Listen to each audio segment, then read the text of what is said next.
সবাই তুলবো। এটা আমাদের সেই মাঠে পুকুর, এই পুকুর থেকে সেই মাছ ধরা হচ্ছে। এখানে চ্যাং, কই, শৈল, জিওল, মাগুর, বিভিন্ন শ্রেণীর মাছ এই সোনামুখর বিল থেকে এসেছিল।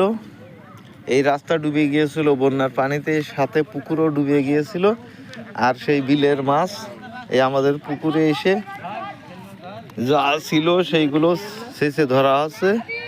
আশা করা যাচ্ছে প্রচুর পরিমাণে মাছ হবে এখানে, প্রচুর পরিমাণে চ্যাং, শৈল, কই হচ্ছে। এখানে জিওল, মাগুরও আছে। আসলে খুব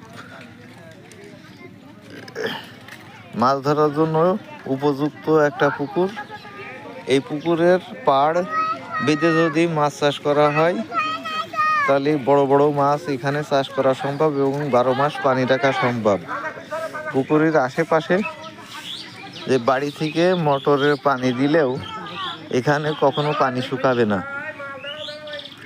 ওই সামনে বেরেলে মাছ ধরে রাখা হচ্ছে। এই পুকুরের পাড়ে এটা মুসার বাড়ি।